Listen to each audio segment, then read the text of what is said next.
GNT show is intended for mature audiences. Parental discretion is advised. These are the voyages of the GNT show. Our continuing mission to explore Star Trek storytelling, to seek out new worlds and interesting characters, to Boliga, where no show has gone before.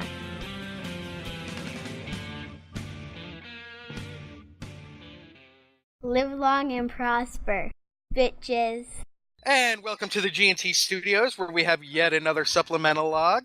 A very special one this week. I'm Gettysburg 7, and there she is to my left, your right, wearing her old-timey British judicial robes with the powdered wig. It's Terry Lynn.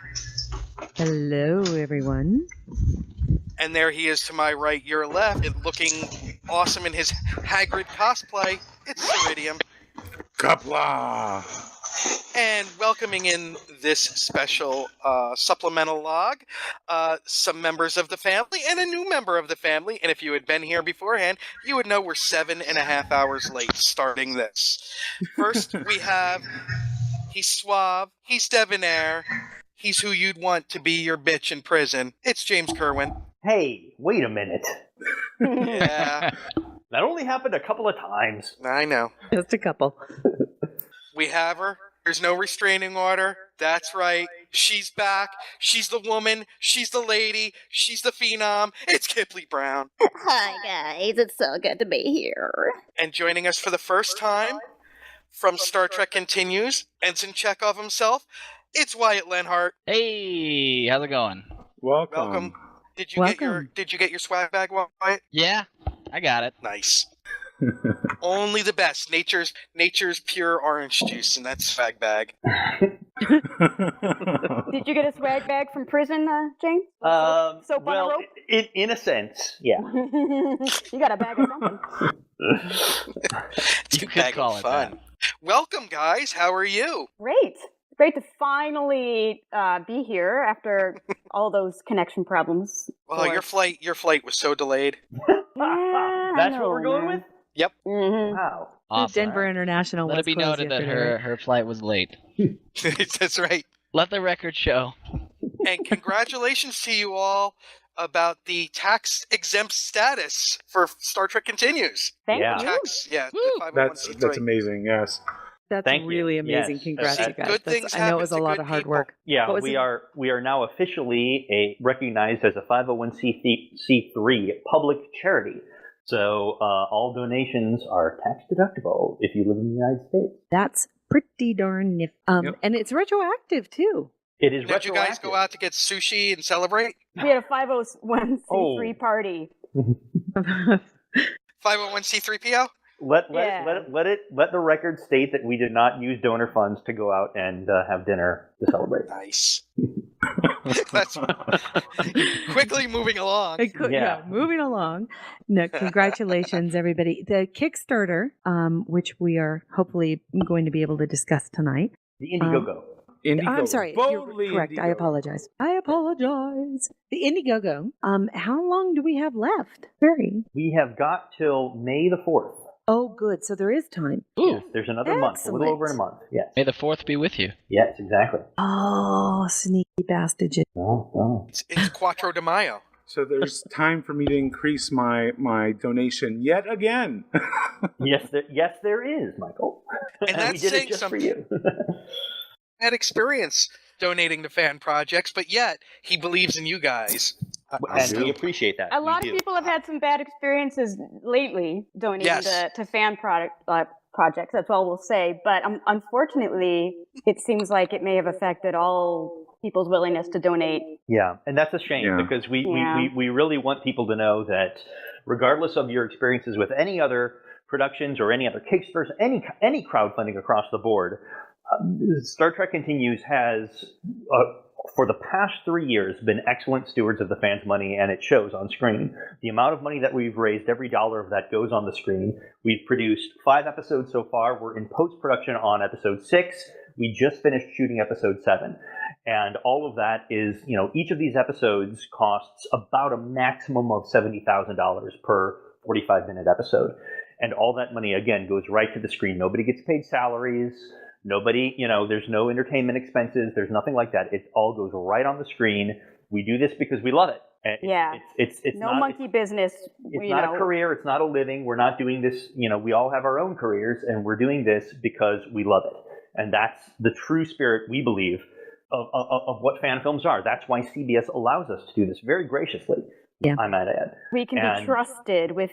So yes, please don't be discouraged if you've had bad experiences with any crowdfunding in the past.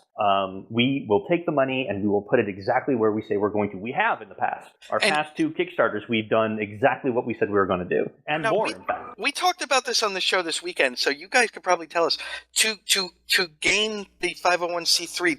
Does the IRS go through everything with a fine-tooth comb? Everything. They know everything we've done, and it will very shortly become a matter of public record because it has to if you're a charity.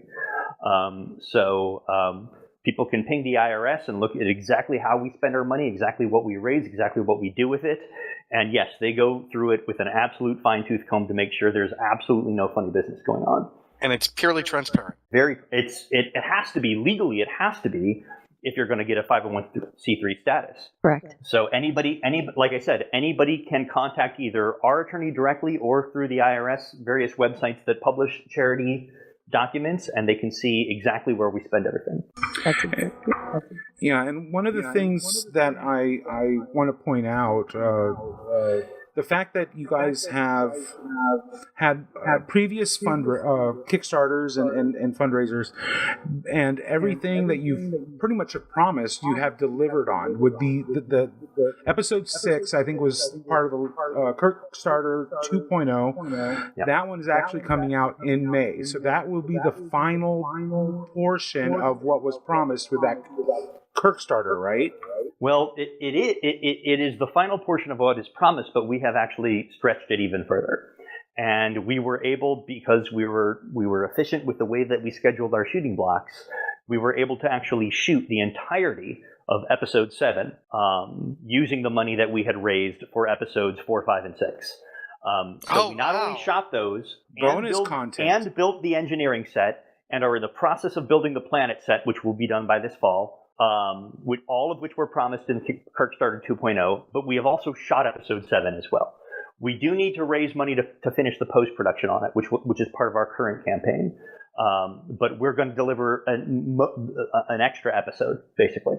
All right, so let's just ask and tell everybody now, the current Indiegogo that you've got running, what will it cover? The current Indiegogo, to cover? Thank you. The current Indiegogo will cover the post-production cost of episode 7 and 3 additional episodes. And that's for a total of $350,000, correct? Yes, $350,000. And the reason it is a little more than it has been in the past is because we have expanded our sets. We bought Farragut out of their portion of the sets. Vic personally bought Farragut out of their portion of the sets. And so Star Trek Continues now owns the entirety of the sets, and we expanded into engineering. We're currently in the process of building the planet set, and I will announce this here on the G&T show as a scoop. For episode 7, we have built another very large, very significant, iconic TOS set in the studio. Which you will see for the first time in episode 7, and I think people are going to be blown away when they see that we actually built it. Hangar bay? The hangar bay did not actually exist in TOS. That's true. That was a model. But all right, hold on. We have to brainstorm now. Okay, now is it part of the Enterprise? Dude, Vic would. Vic would kill me if I said. Was it seen more than once? I'm not saying anything more than what I just said. It's not a game show, Nick. Yeah, come on, man. Yes, but yeah, we did all of that, and we expanded into the other half of the building. We now have an 18,500 square foot studio with all of these standing sets and a couple of swing sets. And so the rent and utilities do Swing sets? I never got to swing on one. But at that, okay, move on. I did. What were we talking about? That was horrible. Try the treble. To everyone. Kipleigh, you didn't see the swing set that I built for you back behind the studio? I would have been swinging all day if I had one of those. Yeah. James And was the sitting in it singing slide and then- Sandy. We put that specifically for you. I put up a sign that said ensigns only. Yeah. Oh, yeah. Ooh. It's actually Wyatt's swing set, but when Wyatt's away at the science station, Kipleigh gets you. Yeah, it's Yeah. fine. It's just offset. Come on, Poor man. Ensign We can Smith. share. We can share. I deliver all my lines off screen from the swing set. Poor Ensign Smith While Ensign Smith waits and cries. with her. Well, actually, I'm not an ensign. Screw you, man. I was waiting Wait to a see minute. if she would. I was like, hold on, something's wrong. Oh, I'm sorry, Lieutenant Jones. Oh, Oh. that's a low blow, pal. That's a real low blow. So Wyatt, since this is your first time with us, how did you get involved with Star Trek Continues? And give us your background, your vitals, all that kind of stuff. Where the women can write to you. It's actually kind of an interesting story. So I'm probably one of the only members of the cast who really didn't have any involvement in production or anything behind a camera, really. I actually just used to go to anime conventions. And I was at a convention, and Vic was there. He was one of the main guests, and he comes out, and they introduce all the guests, and he's kind of talking about some of the stuff he's going to be doing at the convention, and he's like, "Oh, we're going to have a Star Trek original series trivia panel. Come and see if you can stump me." And I'm sitting there with my friends, and I didn't know anything about Vic at the time. And there's just some guy up on stage spouting about how much he knows about the original series, and I'm sitting in my chair. Challenge accepted. Exactly. I was raised on the original series. I mean, like, granted, I'm too young to have grown up with the show, but when I was like 5, my dad came home with the box sets, and he's like, "Wyatt, we're gonna watch every single one of these," and we did for years. Box set, VHS or DVD? DVDs. I know. Dude, how old are you? 21. Jesus fuck. Anyway. Well, back in my day, we had to watch it on VHS. Well, how old do you think Chekhov was supposed to be in the original series? There you Nick? go. Come on. It doesn't true. matter. I gotta be young. Okay. I mean, I grew up on the movies. Retired. I had I the was in the VHSs. Army 7 years more than he's been alive. That's yikes. And so we're there, and I'm like, I probably know more than anybody here about the original series. So I stand up in front of the whole opening panel, and I'm like, I'm gonna kick your butt, dude. Oh. And the Nice. whole there was probably 4,000 people in there that was like, and I he's like, okay, man. And did Vic just give you the smile?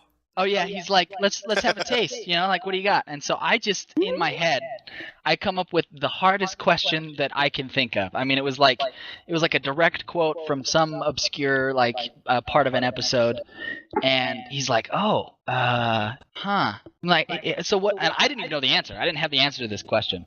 You're bad, man. I'm like I'm totally bluffing. I'm just like, It was all or nothing. yeah. And so he's like, so what's the answer, man? I'm like, hey, man, you got to come to the panel, dude. And he's like, oh, and I just walk away. I had this anime cosplay, so I had this epic coat flowing as I'm walking out the door, and it was like Thug Life moment, everybody's like, what? And then I get out and I'm like, Who man, was I gotta that man? Yeah. Tell me you dropped the mic. Tell me you dropped the mic. I didn't have a mic, but we walk out and I'm like, man, I gotta figure out the answer to that question, and everybody's like, you don't know.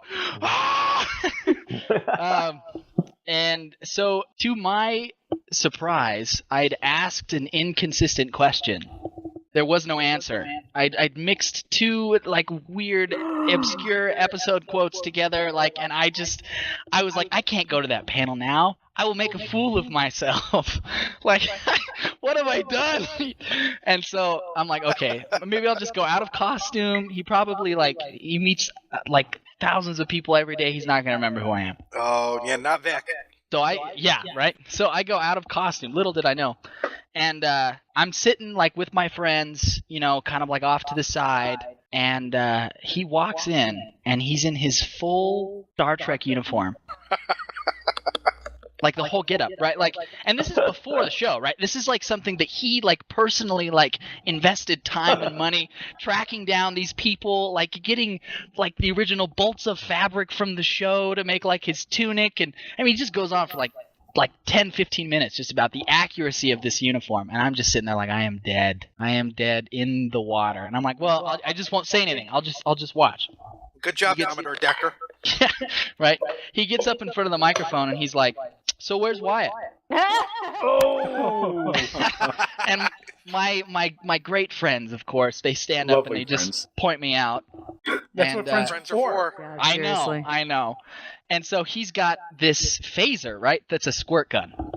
Oh. And so I guess what usually happens at these panels is you ask him a question, and if he can't answer it, then you get like a signed headshot. But if he does, he gets to squirt you in the face with this water pistol. But how it worked here was he just stood over by me. Somebody would ask him a question, and he would look to me to see if I knew the answer. And if I didn't, he would squirt me in the face and then answer the question and then squirt me in the face again. So for an hour, I just saw exactly how far the knowledge gap was between me and the superstar encyclopedia, Vic Mignogna. You messed Vic, with Vic is the them. NSA of TOS Star Trek knowledge. trivia. He is. No, he totally is. Like, people were like, what was I don't even know, just some of the craziest questions, like stuff I would never think of, And then for years after that, I would just email him questions every once in a while. I'd be watching the show, and I'd be like, okay, he's not going to know that. And I'd send him an email. It was literally like 30 seconds later. He'd be like, nope, it's this. And I'm like, you don't even have time to Google that. Like this can't be real. I got out my Star Trek encyclopedia and sat down and was just like combing through stuff, like, okay, like technical data. I got to find something. I don't think I ever did. How many EPS relays are on deck 2? Yeah, and he's like, 12. You're like, what? And then years later, I went to another anime convention, and I was dressed as Captain Kirk, just because I'm rolling like that. And I went to his autograph line, and he ended up just telling me a little bit about the show, and he wanted to see if I would. He asked me if I did any acting, and I had an acting background. I did all shows growing up, usually just like musical theater, and I had kind of an interesting science fiction acting gig we can talk about at some point. But and he asked me to audition for the show, and I sent him a video, and they liked it. So here we are, years later. Wow. Very cool. That is so cool. What a great story. Wait, that's how we got stuck with you? Yeah. Like I always. Christ. In all See, its I glory. thought that I thought that he was just in a store and Vic was looking for some wigs or something and looked over and said, "Oh my God!" Oh, that's somebody else. That's everyone else. Yeah. That's awesome, though. So you got to give our audience, give us some Chekhov. What would you like me to say? There you go. Well, the ladies, they know my name, no? Say nuclear vessel. Say nuclear vessel for us. What is a nuclear vessel? Wait, why'd you use the V? You're not allowed to use a V. In Russia, GNT show come to you. Oh my God, that's too great. That's awesome. And so what's the experience been like? We've heard that there's a director that has worked with Star Trek Continues who is just a raging egomaniacal bastard. Oh my God, he makes everyone cry. Oh You know my what I'm talking about, gosh. Kipleigh? I do. I know Yeah. exactly. I'm crying just thinking about him. Oh no, wait a minute. Oh, he's in the room. He's giving us the look. You know that, right? Yeah, I'm we just get the listening. stink eye. Yeah. Yeah, we think you're a great director. You're awesome, so please don't hurt me. Please don't take out all my lines. Please. I'll do anything. That only happened a couple of times. Don't kill me off. Oh, please don't. On the set of Star Trek Continues, the agony booth is a real thing. It's true. Why? You can tell us They the truth. call it the swing set, but Oh, people don't know, but we know. no. One of my favorite stories about James is on this last shoot, I went to Walmart and I bought a Nerf gun. It was like a single shot, like giant dart Nerf gun, right? Like, and this thing hurt, like, and it shoots really far. And so what I did was, It hurt and it's Nerf. you would shoot someone, and they like had to have no idea what you were up to. Like, if they call you out or if they say something, like it doesn't work. You have to like wait. And so there was this game where if you got shot, then you had to take it and shoot someone else, right? And we're just kind of relaxing one day after a shoot in the hotel, and And I shoot this Nerf gun all the way, or I don't remember who it was. Somebody shot all the way down and hits James. And so James comes over and puts like a hard front. He's like, "What are you guys doing? Like, come on!" And he takes the Nerf gun, right? And we're like, "Ah, dang it!" And then I think it was the next day. It might have been 2 days. We're on set, and it was kind of like we were staying off set because we didn't want anybody to find out like that we would get in trouble, like from James. And somebody like the scene ends, and I just feel this sharp pain in like the lower part of my back, and I turn around and James is like standing in the dark still like with the gun like in pose, right? Like he just like shot me in the back. It's like and he just is laughing, and we're like, what? Like, because he put it up like he was like, oh no, this is not okay, but he's like, no, like this is like I just got you. You know what it was like a gotcha teacher that face. took it away from you in class, and then goes in the teacher's room and shoots all the other teachers. Exactly. Yeah. You messed with the wrong Derek. It was just not what I was expecting at all. I turn around and James has shot me in the back. Well, I don't know if you know about this, but don't let the kids find out about this. If you take one of those Nerf darts and you put it in water and then put it in the freezer. Ooh. Ooh. Ow. Yeah. Oh, that's a good turn. Yeah. That's going to leave a mark. Yes, it will. Trust me. It's as bad as getting hit with paintball. And the funny thing is, Wyatt, if you remember, I shot you through the shuttlecraft hangar door control panel, which I pulled off the wall. No, I know. It was like a secret compartment falls, like something you'd see in the show, like yeah, that was all planned out, dude. I even told Julian, I was just like, Julian Higgins, who directed episode 6, I was just like, okay, so you gotta hold at the end of this shot because I'm gonna shoot Wyatt in the back. And mother shot me. It was all planned out. It was awesome. So what I know that you can't tell us much. Can you tell us the name of the next episode? Anything? I got this one. So the name has letters from the alphabet in it. Okay. Don't That's give it. away, Wyatt. English alphabet? I'm not gonna say. I'm not at liberty to say. No, we can say the name of episode 6. Oh, okay. Yeah, episode 6, I think, is... I will tell you that the set also uses these same letters. Oh. Now, Terry, did you notice James say that he shot through the shuttlecraft? Did you catch No, that doesn't mean anything. we were We've using had it. that It's since just episode on the 2. set. Yeah, I was going to say they've had Yeah. a shuttle. I don't know. Episode 6 is called Come Not Between the Dragons. And it was written by Greg Dykstra, who is an amazing writer and designer. He worked on a lot of huge, just seriously, like Any IMDb relation to John Dykstra and Chloe Dykstra? No, but he has done a lot of amazing films. Finding Nemo, Toys. Yeah, Yeah. I mean, he is. I mean, look up Greg Dykstra and you'll see what he's done. Wow. He's a great guy, and he wrote this episode.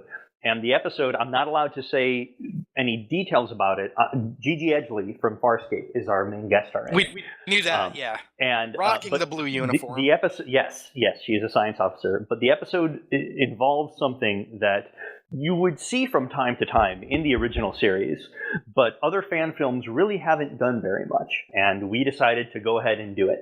And I think people are going to really, really like it. And if you're a Chekhov fan or if you're a Smith fan, you're going to really like episode 6 too, because they have really big roles in episode 6. It's about damn time Smith got some time. And if you're a Chekhov fan, you will absolutely love episode 7 as well, because Chekhov has some serious stuff to do in episode 7. Smith, unfortunately, is not in episode 7. I will say that. But yeah, she's away on shore leave. You may or may not be alive. She's on Rising.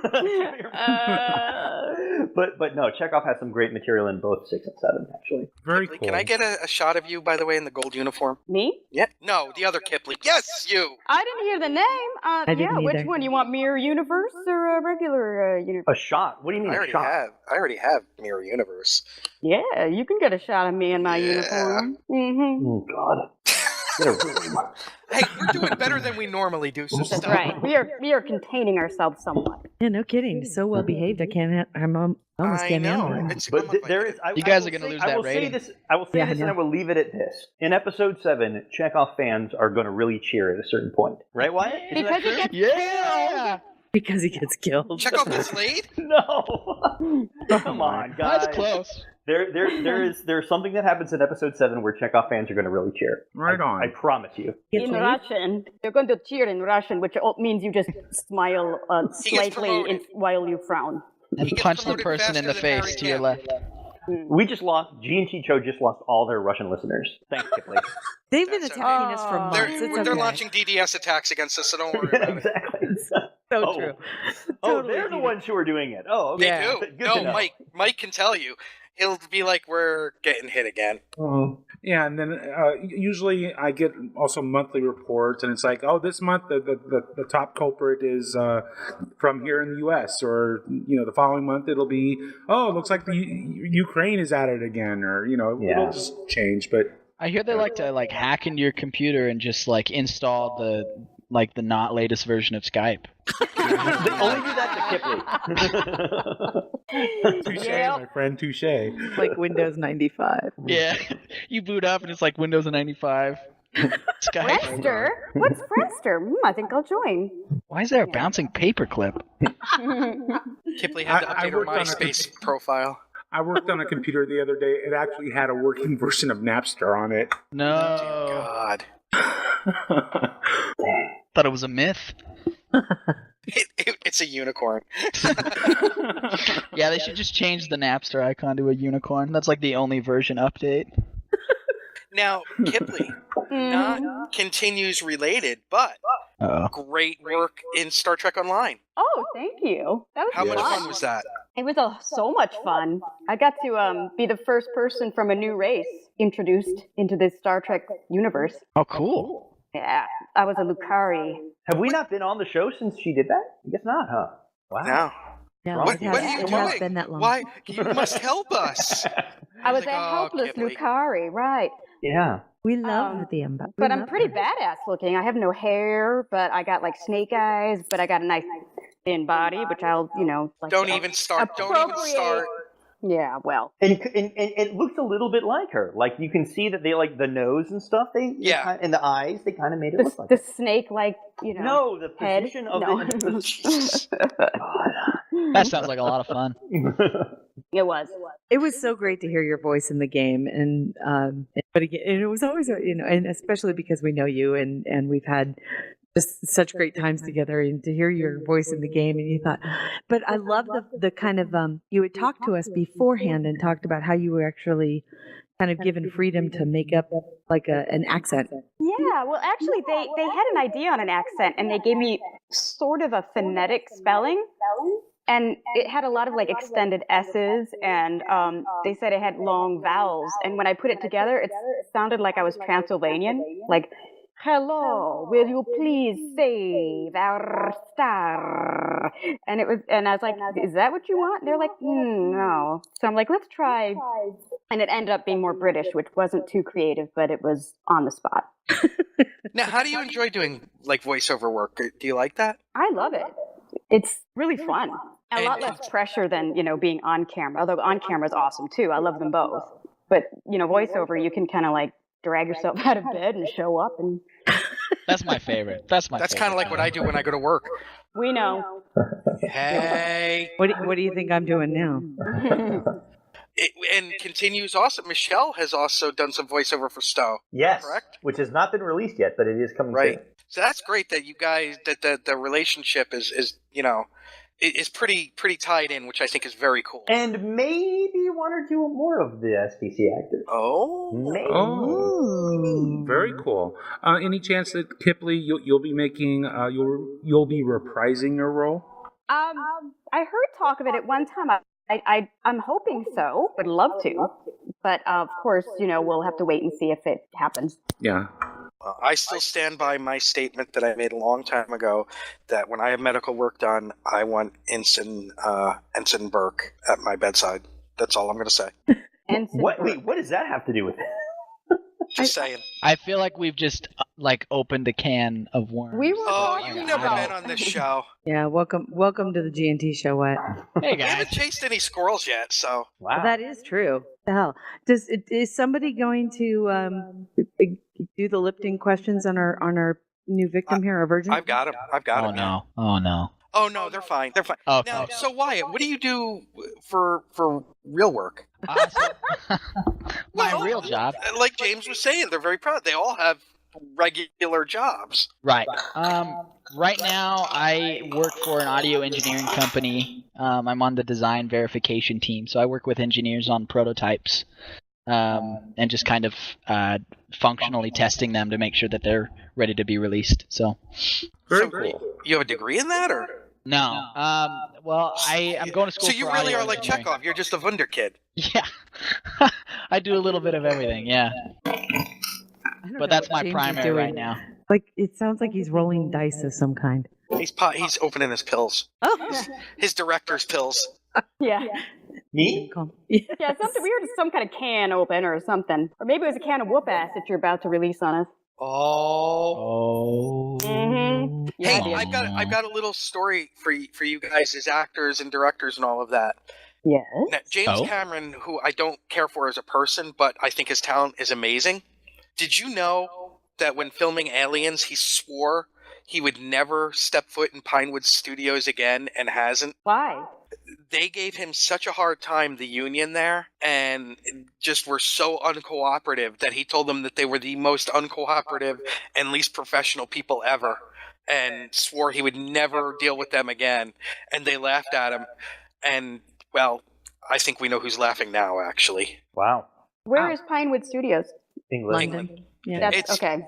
where the James Bond movies are shot, and George Lucas actually had the same problems with Star Wars, which I thought was really interesting. Because I always, you think Pinewood, you think huge productions come out of it, but evidently it's a tough place to work. And this Wyatt is one of Nick's squirrels. Yes. So, He'll He's just a pull something fountain straight out of his ass. information. Run with it. well, Terry, why don't you ask a question then? Well, I thought that what? You want me to pull You up? have big boobs. I do have big Whoa! boobs. Whoa! Hey, what? Huh? It just no. Trust me, he knows. Yeah, I they're know. huge. It's impossible to hide, except on the radio. When a plane goes down, if Terry's on it, she can be used as a flotation device. Better than data, I might add. All right. I've got them here, Terry. Oh, good. He But I has thought your you might boobs? have more questions about continues or anything Wait like that. a minute. Go back. You have her boobs? I have her boobs. I had them bronzed. They're that amazing. Now that's not that. Now come on, that's not that weird. Well, that's No, true. There not- are not people if that you- have had them done and sold, and anyway. Moving on. Moving on. Sorry, That's my fallback plan. just Sell thinking of Terry's Lisa Ann. boobs.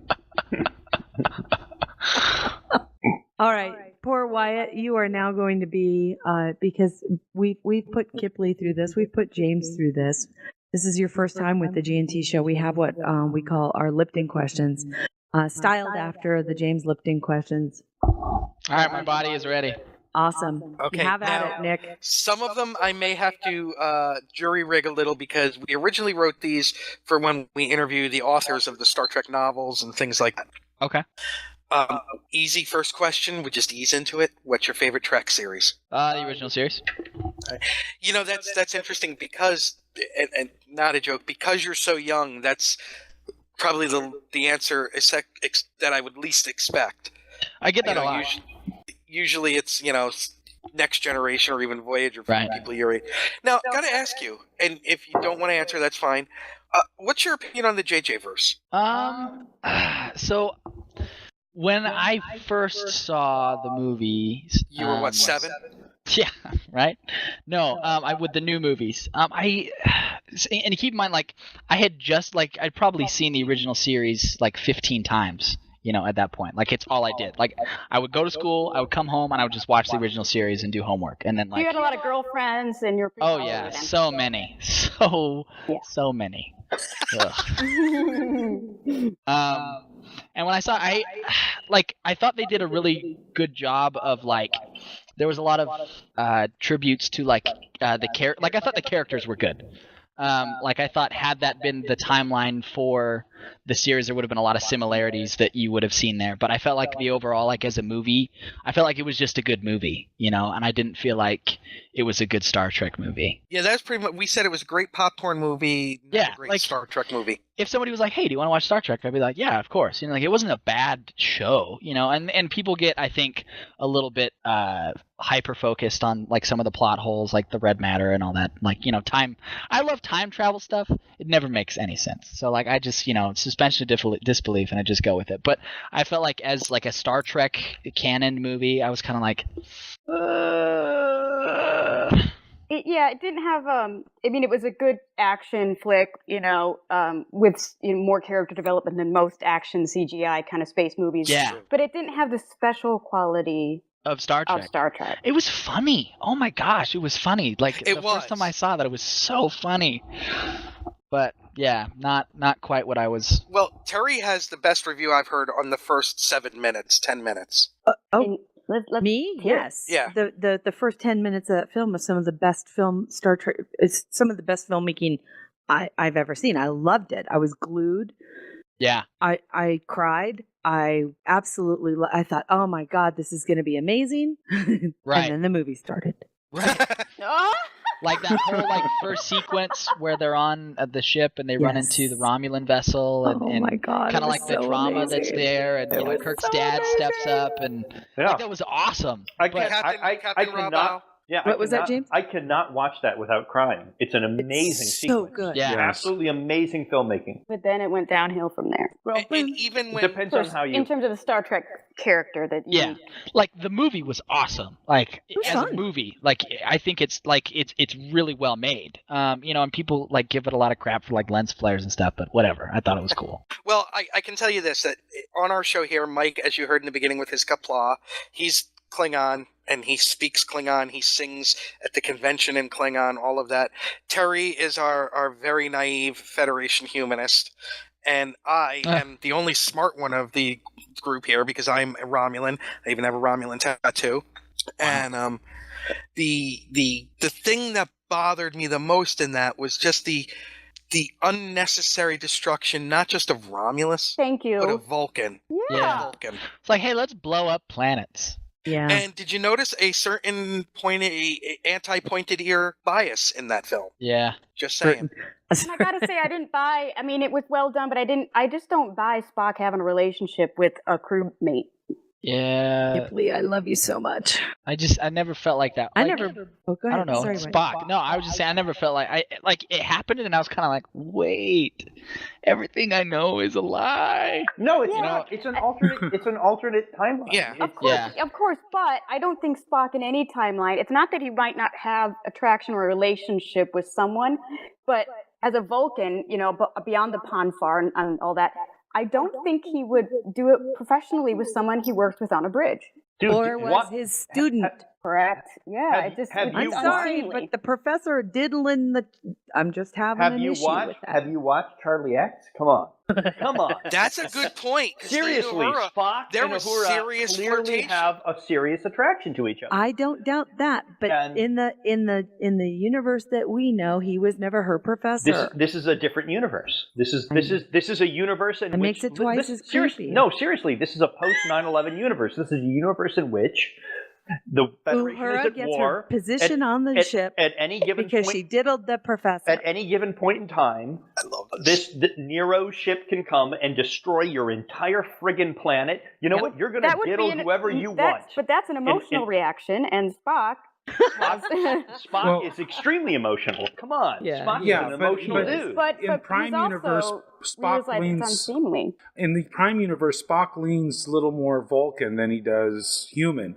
I think also in the Prime Universe, he leans a little more human than Vulcan.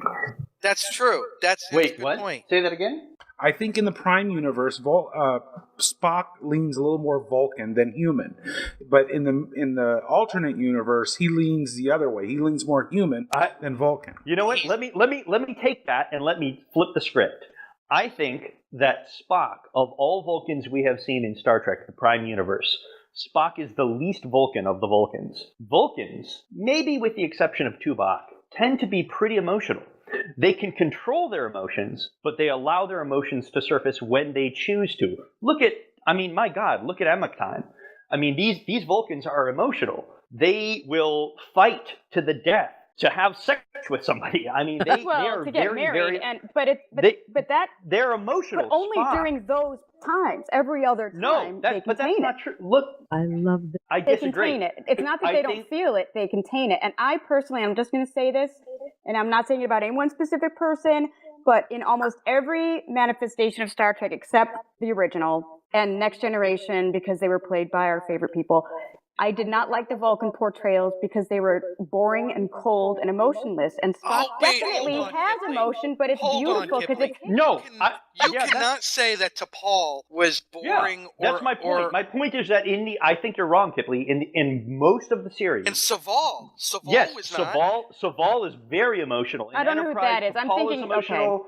I haven't seen every episode of all the other ones, but when I've seen most people play Vulcans, they're very boring. They're very. But they're not.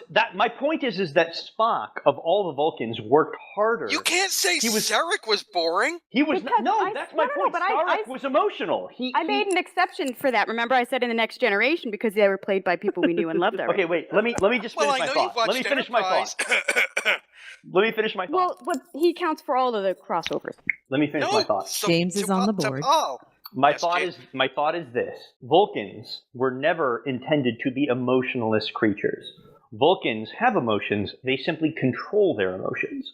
They let them surface when they choose to let them surface, if it's a logical choice to do so. Like, for example, in Journey to Babel, why did you marry me? It was the logical thing to do, and then they touch each other in love. That's what Vulcans are. Spock is not a Vulcan. Spock is half human, and he is not in control of his emotions. So he overcompensates. He compensates by completely repressing his emotions and acting as if Vulcans are unemotional. No, they're not. They're not unemotional. Spock tries to be unemotional. That's what makes that character so fascinating. Which is what McCoy is always getting on him about. Exactly. T'Pol's not unemotional. The other Vulcans you see in Enterprise are not unemotional. Oh my God! Look at the Pajem Monastery of the with the Andorian thing and all that stuff. These people make emotional choices all the time. Yep. Well, you could even say Tuvok is not unemotional because his exasperation with Neelix is an emotional reaction. Absolutely. Yeah. And then at the very end, he shows a genuine friendship / with the little foot thing. The foot thing, exactly. Yes, absolutely. I would argue that Spock is the most emotionless Vulcan we've seen because he's overcompensating for his humanity. That's it. Well, Spock is what set to me the mold of a Vulcan. So. Well, wasn't, if I remember correctly, and Wyatt, you can chime in since we've stepped all over your questions, Spock, didn't they say early on, was the only Vulcan in Starfleet at one point? Yeah. At that time. And then all of a sudden there was a whole starship filled with Vulcans in the original series. Oh, was there? Yeah, in the immunity syndrome. Not the immunity syndrome. What's the one with the giant amoeba in space? Oh, I got it. Let me take this one. Let me get it. It might not have been a Starfleet crew. No, it was. I know it. It's coming to my head. This will mean so much to me if I get to answer this. It's called. No, it is. It is the immunity syndrome. Yeah. Okay, it. And it's a Constitution class starship that's crewed all by Vulcans because Spock feels like a disturbance in the Force. But I believe that was a science ship. The Intrepid, that's right. An all Vulcan starship. Was it a Federation or was it's Federation Starfleet. From? It was Starfleet. Vulcan. But it's the Vulcan planet version of Starfleet, not a human ship. No, it was a Constitution class starship. Yeah. Maybe they didn't graduate from the academy and Spock did. Maybe that's the... Mike, it was Starfleet. Yeah, but it wasn't the USS Intrepid. But wasn't the academy kind of like a new thing? Maybe they got grandfathered in. No, because Kirk was an instructor at the academy. Gary Mitchell says that he was an instructor, and they called him a computer with legs. Where's the episode in which they say Spock is the only Vulcan in Starfleet? I'm trying to remember. It's one of the really early ones. Yeah, and it's I believe it might have been mentioned in Amok Time that he was. Maybe could it have been The Cage or even Where No Man Has Gone Before? Well, The listeners will have to weigh in and give us I the don't answer. believe that's true. I mean, He was the first Vulcan in Starfleet, I think. Sarek had said that he hoped Spock would be the first Vulcan to enlist in the Federation Starfleet. The first. That doesn't mean that he was the only. Yeah, I think he was the first. T'Pol was in it before it was Federation. Right. That was the Earth Starfleet. Right. Yeah. So that was awesome. Wow, that was awesome. Okay. Hey, Wyatt. I think we all earned our geek cards today. That was awesome. That was and by the way, I just want to point this out. Romulans display their emotions. Vulcan do not display them. That's the difference right there. That's all I'm saying. But again, I would argue that Vulcans display them when they feel it is logical to do so. Right, they just don't let it be like the governing when they feel it serves an end purpose for them. Right. They will display their emotions. I like it. So Wyatt, if you could be any species in Trek other than human, and this is all of Trek, what species would you be? Oh gosh, that is such a hard question. Xindi aquatic? Based on the previous conversation, I would not be surprised if you said Vulcan. Right. Well, I mean, I could say that, but that just seems like too obvious because we've just been talking about that, and I probably have to defend that, and I don't really have I would be a Vulcan. Solely because I love Spock's character, and I think I would love to explore that kind of lifestyle for myself, to see what is it like to live with in a society where logic is dominant, but yet you have all these other deciding factors that you've just kind of chosen to eliminate. What would that mean for you as a person? Or I guess maybe I'm saying I would love to play a Vulcan just because exploring that kind of realm of decision making is so foreign, I think, to everyone. So smart answer. Check out the brain on him. Wow. Sorry, what did you say? Nick? If you could be a species, not play one, be one, what would it be? From all of Trek, so from all you could of be Trek. a Horta, yes. You could be a Xindi, you could be Andorian, and once you go blue.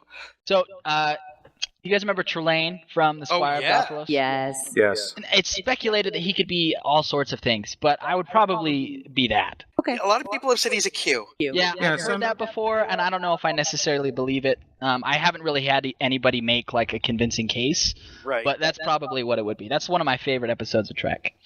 Oh, that's a great episode. He'd be a Trelane. Yeah, I like that. Now, are you a writer at all? No. Okay. Well, if you were, and you were given the opportunity to write an open-ended series based on one character in Star Trek, who would the character be? Okay, hold on. Expound on that a little bit. What do you mean an So if you could do a series based on a singular character from Star Trek, it doesn't have to be a main character, somebody off to the side, but the whole series would revolve around them. Like Lieutenant Smith having her own series. Or Chekhov. I mean, my go-to would be Chekhov, just because I really do love the character so much. Because watching the show when I was little, that was kind of the person that I connected with. He's the young guy on the bridge, just looking to prove himself.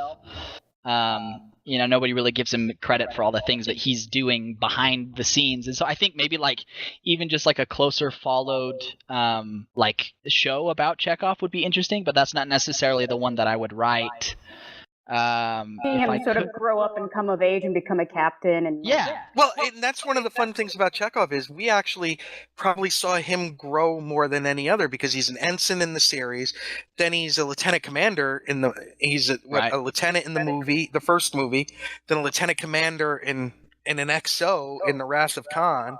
Right. So we actually see him move up through the years. And if you take into account some of what the fan films are doing, he's way up in the Starfleet ranks. So yeah, we'll take it and run with it. But if I could write something, I think I would write. Do you guys remember the "Let This Be Your Last Battlefield" episode? Oh yeah. The racism episode where they've got the black and the white on each side. Yeah. So one of the things that he says is he's been chasing him for centuries. I want to say it's like 1,000 years or something. He's been looking for this guy. And so there's got to be more to like, that struggle, where It's like The Fugitive. where has he been? Yeah, like what kind of what has this guy done to find this guy? Because like they have the ability to move through planets, and like how long has this been going on? That I think that would be a really cool story. Logan's Run meets Star Trek. Yeah. That is probably one of the most unique answers that we've ever received. That's the first non-crew member answer we've ever had. You're right. Yeah. That's one of my favorite episodes. Well, Terry, that's And the lots first of one you fodder. really remember, right? Yeah, that's the first episode I remember ever watching. I love all fodder the with that. Yeah. running scenes in that episode. Yeah, right? Lots of running scenes. And Frank Gorshin's junk. All those jumpsuits, they were awesome. Now, what do you like to read, Wyatt? I must confess, I don't do a whole ton of reading, but the reading that I have done has been mostly like fantasy stuff. Okay, like Terry so Brooks. I was gonna say, what authors' books do you run out to get when they're released? I can't say I really do. That's fine. Yeah. How about shows? Are there any shows that you enjoy watching? Like mostly appointment viewing? Yeah, mostly like TV mystery comedies, like Monk or Psych.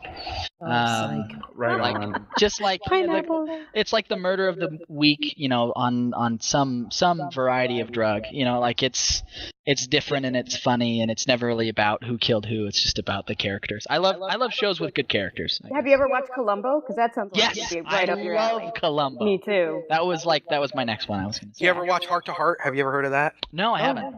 That was Robert Wagner and Stephanie Powers, and they were husband-wife detectives. It was on in the cool. 80s, and it was really funny, but it was murder of the week kind of thing. Yeah. But the chemistry between those two was just unbelievable. I'll have to was check like, it out. yeah, look for Heart to Heart. Murder, She Wrote. Stop it. I've Stop heard it. that one's good, but Sexy. I haven't. show on No, TV. it's not. Don't get me. No. Oh no. No. Jessica Okay. Fletcher is the worst murderer in history. Everywhere she goes, someone dies. Oh, awesome. What is the name of your starship? The USS Ooh. or IKS or RRW? So this is kind of okay. This one might have a little bit more background than you guys are looking for, but Never. Moving on. I used to work for a place called the Krista McAuliffe Space Education Center, and this was basically we had simulators built to kind of look like the bridge of starships, right? And these were like, big starships, small starships. We had a Galileo model, like a full-size one you could get inside and it would move around. And we had computers like networked with our own custom programmed controls, and kids would come in for from like school trips, and they would come in and we would train them on a position. Somebody would be the captain, and then you've got, flight control and operations and tactical, and we would give them a mission briefing, like in a canonized universe, and then they would spend, 2.5 to 5 hours in one of these simulators, and we had, voice changers and actors and like it was really happening in real time, like an enemy ship approaches, the lights turn red, we've got music playing. The computer's talking, and you can call to make peace with this vessel, or if they fire on you, the tactical officer and the operations officer have to work, just everything. It's awesome. I worked there for like 7 years, and one of the ships that I worked on was called the Odyssey. And so that ship is amazing, and just because I love that ship so much, that's probably what it would be called. The Oxy? Odyssey. Oh, Odyssey. No, We know where Nick's it mind sounded is. like Oxy. No. Yeah, the USS Odyssey. That's pretty cool. Right on. And now that's just a great story. I love that story. Kipleigh, I have a question for you after. Mm-hmm. But Wyatt, do you have a favorite adjective? Do you overuse it? And is there an adjective you loathe? Wait. Sorry, say that again. You kind of cut out. Yeah, you're cutting off. You're breaking off. Do I have a favorite adjective? This is for Wyatt. Oh. Do you have a favorite adjective? Do you overuse it? And is there one you loathe? Adjective. We'll even expand it to word. Yeah, so I use fetch. That's mine. Fetching. Fetch from a Mean Girls? Yes. Fetch. I'm trying to is make not fetch gonna happen. happen. Yes, it is. And I don't know why this bugs me so much, but sometimes on the set, people will use the word Spock in any form, like, oh, Spock that, like, it just really bugs me. I never heard people do. They do it all the time. They do it all the time. How have you guys not heard it? What? Everybody in makeup does it. They do it on the set. The scripty does it. Oh, this is awesome. They use Spock instead of the F word because they sound similar. Yep. Spock you? Yeah, all the time. Spock me. Wow. Oh my God, that's awesome. This is really inside baseball now. But that's it. I'm gonna start something new on set. So it's gonna be like, whoa, check me off. Yeah. Man, you need to check him off. You need to check off right now. Oh, check off, man. You guys need to do a scene where they're doing roll call. Check off. Check off. Check off. Check off. Sorry. It'd be like Who's on First, but with check off. Yeah, exactly. It's like they're calling roll and he checks it off, and then when he finally calls check off, he doesn't respond. Exactly. That would be funny. So Wyatt, if you were given the chance to write a script and you had permission from CBS/Paramount, the green light, to kill a major Star Trek canon character, what character would you pick? Terry, go ahead and expound on that one too. The death will have to stick. This is not a one-time thing. There are no miracle or sci-fi resurrections. This is a death that will be permanent. Like Kirk in Generations. Oh my gosh, don't even get me started. My parents didn't tell me that was gonna happen. Okay? Oh no. Barbara Smith. Hey! Dude, come on. If she's a major character in quotes canon. No, she didn't say major. She just said a character in canon. There you go. He said major canon character. Oh, okay. Sorry, honey, but So even still, I check thought it was it funny. off, Kerwin. Check When you it check off. Check you, Kerwin. You know what? I got to create a shuttle to Kerwin Oh, there'll be one. in Stowe.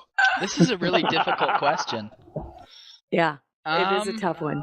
People kill off characters for various reasons. Sometimes I hate this guy. Sometimes this character's death would make such a great story, or sometimes how other people react or deal with their death and how that death will change. There's lots of reasons why someone would choose a person to die. Right. So, take your time. There's no rush.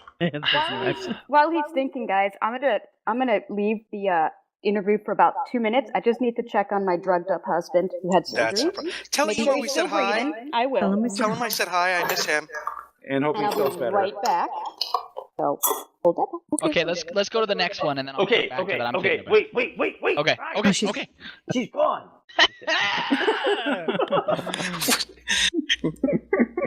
Oh my God. He's such a Go on. jerk. Go on. Are you still thinking about it, Wyatt? You want to go on to the next one? And Yeah, then go go back to that the one? next one. I'm Okay. thinking about it. I have something. I just need to kind of build out the thought a little bit more. So you're given the green light to create a new Star Trek series, and they say you can choose anyone from Star Trek who'd be on your bridge crew. Who would you choose? Ooh. See, I feel like this has been done, whether it's in canon or fan fiction. That's fine. But one I haven't really seen. So I love the original series. I'd had a really hard time with the very beginning of the Next Generation. I felt like it was kind of slow, and a lot of it you're not alone was there. rehashing a lot of original series episodes. But the best thing that the Next Gen had going for it was the Borg, right? That was the coolest thing to ever happen to Star Trek since Captain Kirk. And so I have always been fascinated by their origin, but I mean their real origin, what they were like before kind of the agenda to become perfection happened. Where did the machine take over from organic, and where did that come from? So because they had to have been some sort of sentient biological, whether it was created or however that happened. So that would probably be a series that I would make. It's the end of that show is kind of the desperation to become the Borg. Well, is there's unfolded. I know it's not canon, but there's a trilogy called Destiny. 3 books, Star Trek books. Destiny. by David Mack. Look it up. It is the origin of the Borg. Oh, wow. And you will be turning the page or hitting the next page on your Kindle or whatever like you wouldn't believe. And as an original series fan, and Terry, I know will agree with me, as will Mike, find and read Star Trek Vanguard. I've heard that's good. Oh my god. Yes. It's more than good. It's so good. But it's fun because I like the idea that you could actually, we are big fans of the novels. We talk about the novels. We write, and we talk to the writers frequently. I think you would like the books, but I would like to see your idea of I would love to see, in other words, I would love to see your idea and anybody else's idea, the origin of the Borg. Yeah. I think that would be Now, really what do you think of the fascinating. fan speculation I'm back. with V'ger and the Borg and all of that? Sorry, Kipleigh and I were saying hi. I didn't hear. That's okay. I I've asked never about heard that fans- comparison. You never have? No. Oh no! Since the Borg first came on, a lot of people said, "Oh, I want," the V'ger created the Borg and did all of that, and that was the machine planet. As a way to try and like integrate. Yeah. Okay. That's interesting. I don't know. This is I guess this is just something that I have had in the back of my head. Like I felt like the Borg I always felt like it was something that was created out of desperation. It was something that was like it was done almost like a Terminator feel, where it was like we're doing this to kind of help something, and then it kind of becomes its own, or it's done to kind of they have to destroy part of themselves to become like something. I don't know. Do you mean like the paradigm where the robot is designed to protect people? In order to do that, it has to take away their freedoms and this and that, and then integrate with them. And yes. Okay, you got. I'm going to say this. Sometime in the next year, read the Destiny trilogy, and then please come back to us and give us your review. And I mean that seriously, especially because with your views, I think you probably would just Jones on this thing. I'm excited. I didn't even know that was out there. I'd never heard it before. So yeah, it's written by David Mack, who's a real good friend of the show, and it crosses. You've got the Next Generation crew in there, the Titan crew, which at that point is captained by Will Riker, if you remember the end of Nemesis. His ship. You've got the Aventine with Captain Ezri Dax. You've got And a certain Enterprise cap. Oh. But not the one you're thinking. I'll check it out. I will. Yeah. Great. You've convinced me. Yeah. Destiny. Awesome. Now, if you could create, and this is a new question I came up with, so Kipleigh, James, you're on the hook for this one too. If you could create a holodeck program, what would you create? Ooh. Oh. You still put me on the hook for that. Come on, man. Mine would be Life with Kipleigh. Yeah. Come on. that already exists Lots of things being thrown at me. on a but yet it's on Skinamax, unfortunately. So. Hey, I would, you. I love it when you get them to shut up. It's so funny. I'm giving her my Michael Myers face right now.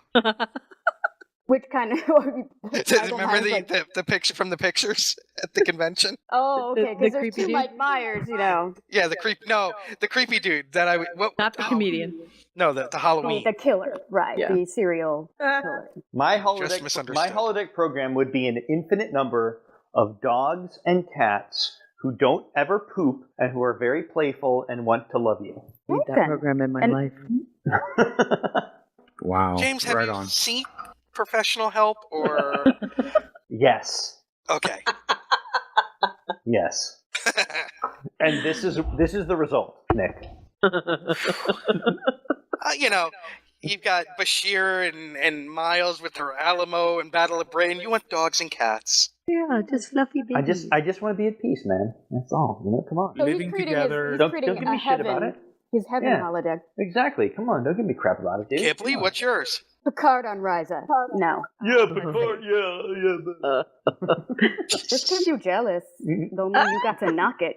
All right? Don't knock the bald guys, Picard dude. is a sexy Don't knock the man. bald guys. Picard on Risa with one of those Horgon. Horgon. Yeah. Yeah, exactly. in that little those little tidy whities he was wearing. Oh, those Joe Gibbs coaching shorts? Yeah. No, I think my holodeck would be, well, I would like it to be the holodeck itself. I could put in any program, but maybe, is it a holodeck on the Enterprise? See, that's No, the you're that's creating the a genie thing. program What's that your you three want to wishes? escape into, like the Big An Goodbye infinite or number of something like wishes. that. Right. But here's my question. It's not going to break down. No, my question is this, because am I on the Enterprise creating a program in the real holodeck? Because then I wouldn't have to have a holodeck program of the actual Enterprise, because that would be a cool See, that was holodeck. my question. She wants to be on the Enterprise D. Yeah. Basically, bring the Enterprise and its crew to life, and then like actually live among them on the, and work like as a kind of like what's happening on the set of STC, only be real. Well, if you did that, Barclay. you'd have to, you'd end up having to seek counseling because you'd be Barclay. Oh, right, I am broccoli. I'm totally broccoli. Yeah, she totally is. But I would have Riker be maybe mid-size, not a total small person like Barclay did. I'd bring him down a couple inches, but not as much as Barclay did. Hey, Riker was a good guy. Come on. No, you remember Barclay made him a small person because he was so intimidating. I know. Well, I will tell you from all my time in the military, and I've told Terry that Riker was, I would serve with Riker, except when he's being a dick like he was in Chains of Command. Right. And when he puts his leg up to like talk to you, you're To like, the greatest, to the second greatest captain in Starfleet, he was the biggest dick. Why?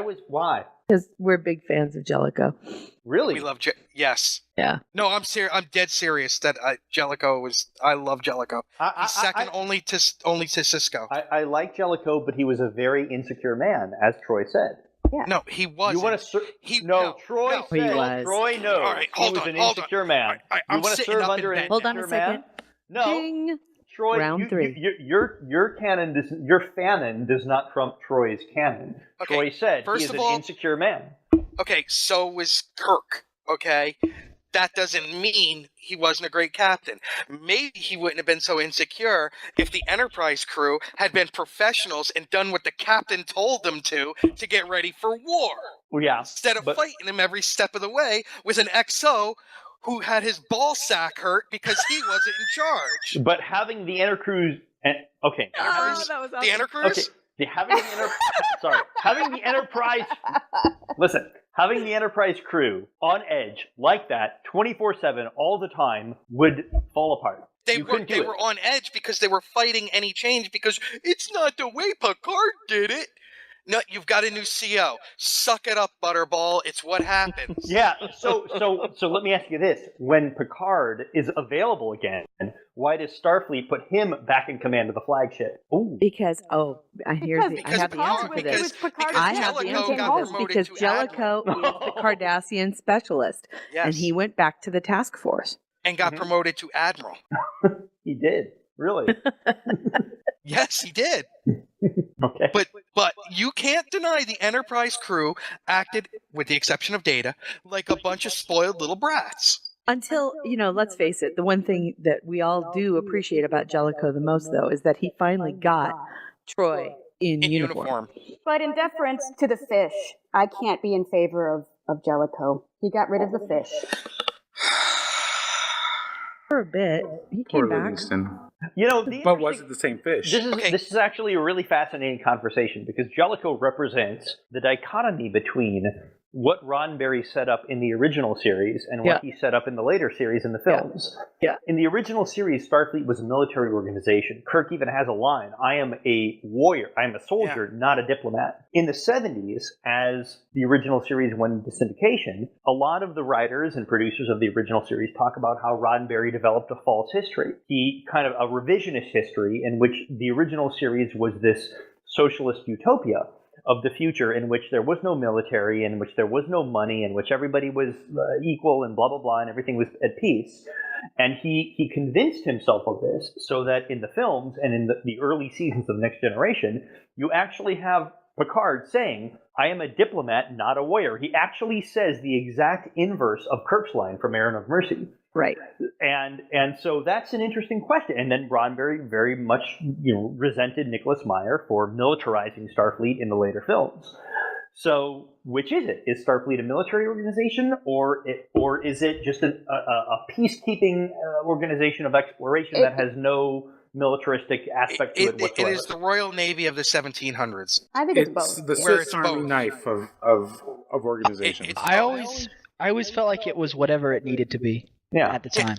Yeah. You know, it's kind of like if it needs to defend itself, it will. exactly. It's not hesitant to like defend like what it has and the people that are inside of it. But if nothing's going on, they're just kicking back and like landing on planets and red shirts are dying. So like that's And in the early days of Kirk's, they were before Enterprise, the TV show. They were pretty much the first ship to really travel out there, and they didn't know what they were going to encounter. And by the next generation, they had a better idea, even though they were still charting, but they were new, and so they had to be ready to fight at any given moment. So it'd have to be more of a military idea behind the exploration. Well, I mean, it's the ultimate question. I mean, people who say I'm a pacifist, or they define themselves as pacifists. What does the term pacifist mean? And because it's so open, it's like, a pacifist is the person who prefers peace to war. Well, unless you're a psychopath, you prefer peace to war, obviously, So I would say that everybody's a pacifist unless you're crazy. Or Halliburton. But what? Well, So, but what is the range there? What's the spectrum? I mean, like, where do you define pacifism? Like, would you say? I mean, there are people who would say, if my life is being threatened, if my family's life is being threatened, I will put up my hands and I will let the person kill me before I use violence to stop them. And then and then there's people who would say, well, if I'm being threatened directly, then and only then would I use violence to stop the other person.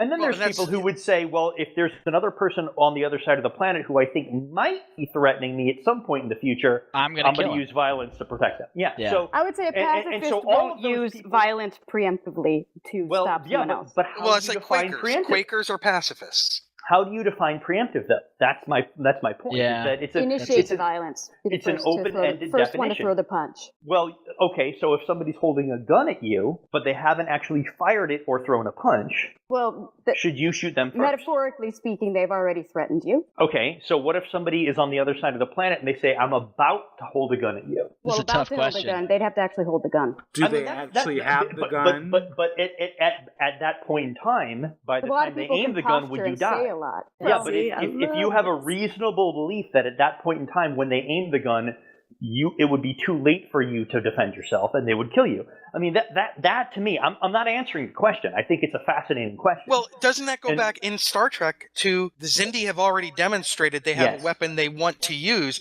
So if you're a pacifist, do you just say, well, we're resigned to the fact that they're going to do it, or do you then say we have to do something to stop? Right. Well, but see, this is my point. My point is that Star Trek does not. This is why I love Star Trek. It doesn't answer this question. It poses it. Right. And A Private Little War is always my favorite example. Oh my gosh. God. I was just going to bring that up. Because you watch this episode and you say, so did the writer of this, was he pro-Vietnam War or anti-Vietnam War? And you don't know. Because it poses both questions. It doesn't matter because the question is supposed to not be answered by the show, but by the individual viewer. And that's what I love about the original series, and that's what I love about Trek in general. And I think A Private Little War is one of the most rated episodes. But here's my point. My point is that so much of the problem, I think, of humanity is the fact that everybody views everything in black and white. Right, they're looking for a definition. I think that this is the way it should be, and if you disagree with me, you're a moron or a fool or an idiot, and screw you. And that the failure to recognize nuance and the failure to recognize that middle ground, the gray area, that, hey, look, two different people of completely different positions can both genuinely believe that they are right. Two different people can look at the same subset of data and arrive at completely different conclusions, genuinely believing that they are correct. And that's something that I think Roddenberry was amazing at creating in TOS. He said, look, rather than saying, I'm right, you're wrong, you're right, I'm wrong, whatever, I'm going to show you the nuance of this. I'm going to show you this side, and I'm going to show you that side, and then I'm going to end the show. So you have to think about it, like, oh my God. And that to me is what's cool about it. So that's why. And here we are 50 years later, still having the same discussions that were posed by the questions. Well, because we're human. Yeah. Yeah. Right. But that were posed. I mean, that's how effective the shows are. Yeah. One of the reasons I love Jellicoe so much, and this might be my background. He is a commander I would serve with any day of the week. And one of the things I did not like about Picard at the beginning, especially if you watch the first 2 seasons, they're surrounded on 7 sides by Klingon birds of prey, and he looks at his crew and he says, "Conference." No, dude, you don't need to be making a conference at this point. You got to lead at some point, and just sitting down and talking about all the options isn't always the option. And maybe that's my background. If you have the breathing room to do so, though. It was nonstop, and that bugged me to no end. And that's why I liked Sisko. I would serve with Sisko, and Sisko and Jellicoe are very much alike in characterization. Well, but I would because argue you only got 2 episodes. Yeah, in the early seasons, Picard conveniently got out of situations that in real life he probably would not have gotten out of. That did change in the later seasons. I mean, look at the episode with Matt Frewer. I can't remember the name off the top of my head. But, yeah, you know, when he says, "This is not theoretical, this is not hypothetical, this is real, I need you to help me save this planet. I don't care if it's against the Prime Directive or the Temporal Directive." You know, I mean, he did become a little more real world. I have to solve this problem in the later episodes. Yeah. Well, isn't that after Gene was gone? Yes, again, it's because and I would have to say, as much as I love Roddenberry and I love the original series, I think a part of that was because of the migration away from the false history of Star Trek is this utopian society in which nobody ever fires first. And once we got away from that, it got a little more into the real world nuance, I would say. And that was Michael Moonlight. Michael Piller. That was Michael Piller, yeah. Michael Piller, absolutely, yeah. And Ron Moore and Ira Bear on DS9. And Mike, I heard you about Pale Moonlight. Yeah, that to me that's like the ultimate culmination of where this would have been going, is Pale Moonlight, where we see almost the worst of humanity, but not really. You know, just how far are we going to go in order to protect our own? I wouldn't say that. Well, I wouldn't say exactly, the worst of but humanity. That's what's great about the Pale Moonlight, and that's what's great about Michael Taylor, and for Ron Moore for giving him the chance to write that episode, where you have a situation where, okay, so I can break the law, lie, cheat, steal, and kill several people, but the process of doing that will save the entire Alpha and Beta quadrants. Right. Do I do it or not? The one thing I wish that episode hadn't done. That's awesome. There's very few things I have problems with in that episode. I think that is it to me, that episode gets like a 97%. But the one thing is, I wish that they never put the line in there where Starfleet got back to him and approved of what had happened. I wish there had always been a question in our minds. Was that okay or not? If Starfleet never knew that I'm it with happened. you, Wyatt. I think it would have been much more powerful if Starfleet had never known. And that Sisko knew that he had done this. Yeah. Which actually would have made the finale even more powerful, I think. Because Terry, I see why Terry hates What You Leave Behind. But I think the sacrifice of himself at the end of it would have been a little more powerful because he lived with the knowledge of what he had done and all. Okay, all this you know time. what, Nick? You're probably right. It's like penance for his previous I can totally see him doing that if he hadn't been given the okay. Oh yeah, that would have made much more sense. And even the final lines of that episode, I can live with it. I can live with it. Him trying to convince himself would have been even more powerful than it already was. I get goosebumps just thinking about that final scene. Like my hair is on end on my arms. But it would have been that would have put it at 100. Interesting. That was one of the my favorite questions I always found myself asking while watching. A lot, like the vast majority of Star Trek was, did we just do the right thing? Yeah. You know, and there's just kind of like that open-ended, you don't know. You know, like you did what you felt was right in that situation, but sometimes that goes against whether it's the Prime Directive or, you know, this subset of like codes that you have. But it fit in the current situation, you know. Yeah. And I think Deep Space Nine had that more than any of the other Trek series. Well, it did. It did. I mean, TOS had it a fair amount, and it did. And the end of Star Trek II had it. You know, I mean, the end of Space Seed. You know, what will grow from the seed that we planted? There was that. Did I do the right thing? Yeah. That's my favorite feeling from Star Trek. Yeah. that moral. And it happens a lot in ambivalence. Next Generation too. Yeah. It did. That was what I loved, and kind of going way back. That's what I felt like the new Star Trek is missing. That's what I felt like it didn't have. Some of the more heady concepts, yeah. The uncomfortable questions. Yeah, It seemed they like were they just- just wanted to make a movie that everyone would walk away Exactly. feeling great Had about. had Into Darkness stayed with John Harrison and not made him Khan, Yeah. I think that would have approached that then. By making it Khan, they took it out. Yeah, they ruined it. If they had just had him be a Section 31 agent, it would have changed the entire dynamic just by It saying that he had was to be Khan. They had to do that. Anyway, sorry, I could. It was like cocaine. They couldn't keep away. Right. Now, Wyatt, I hope. who are you killing?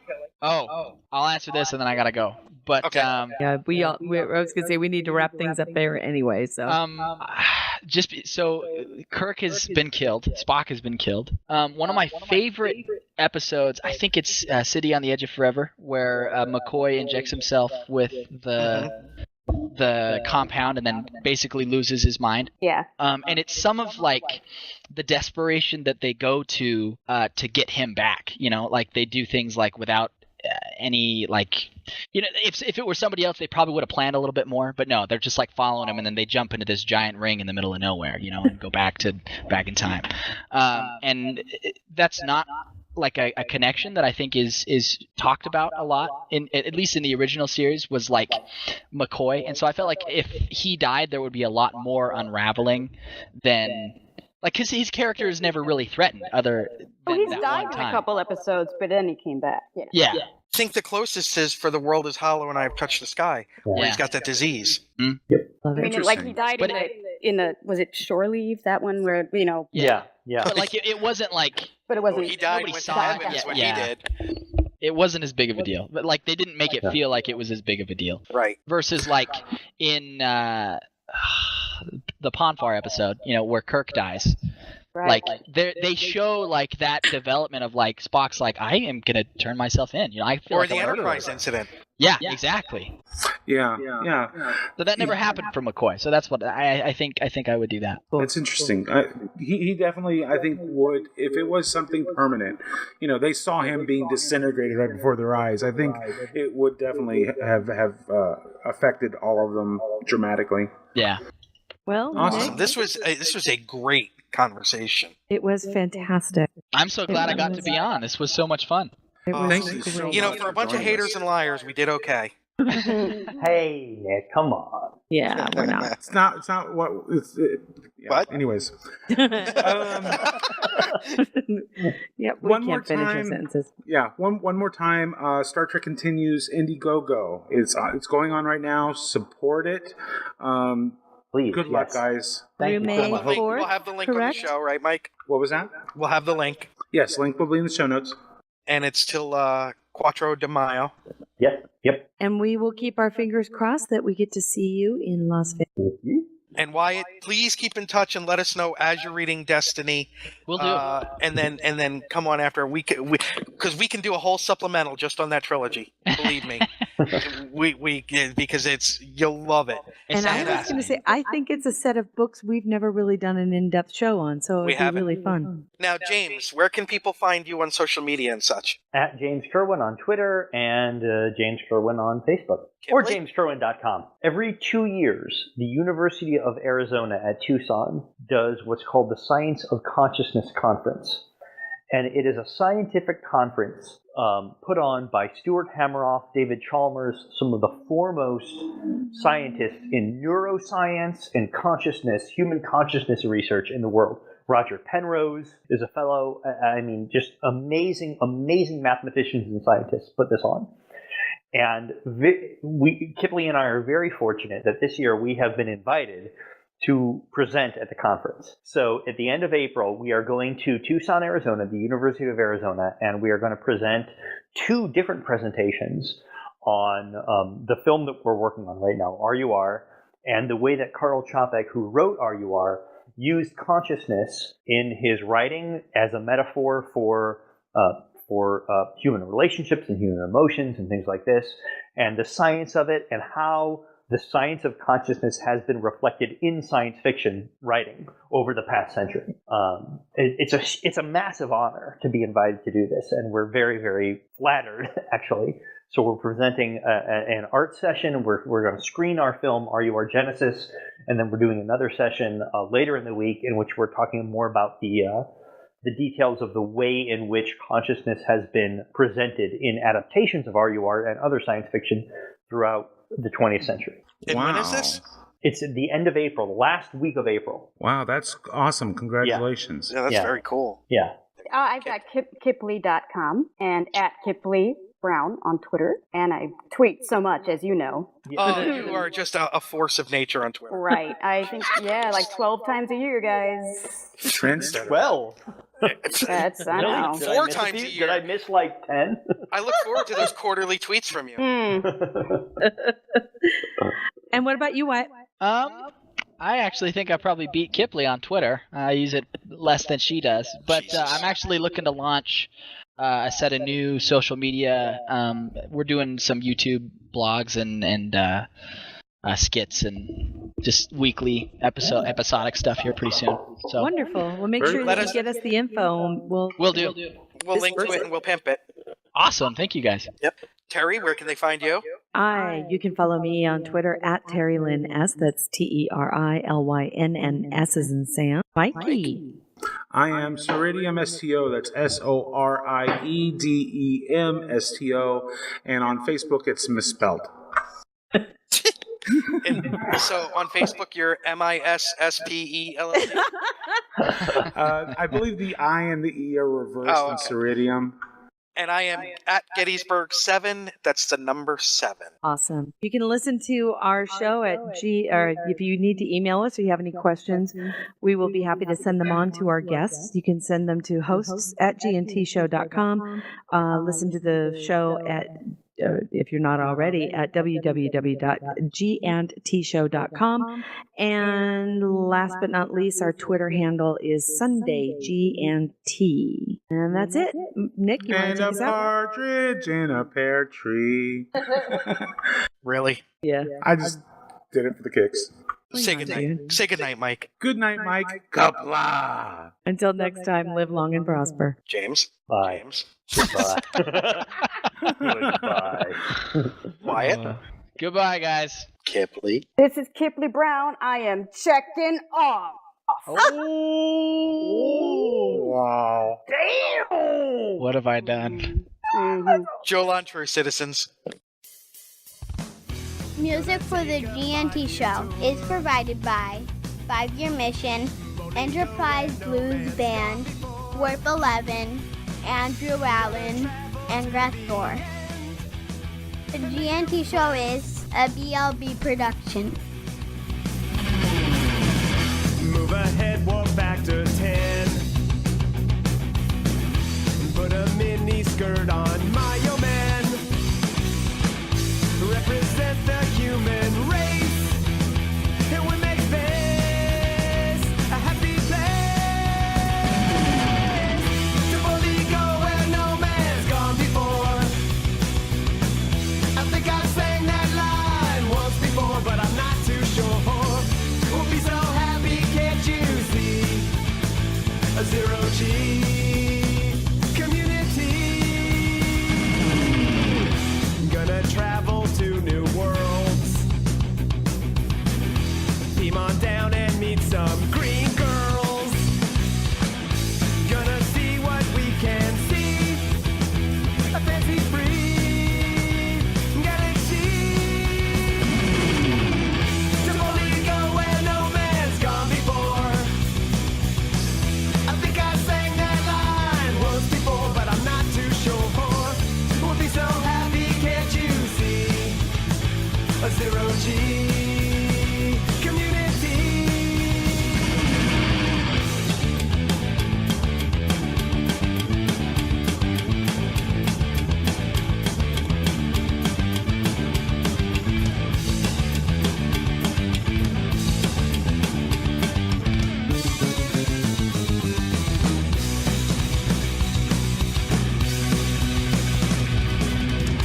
Come and take a tour with me.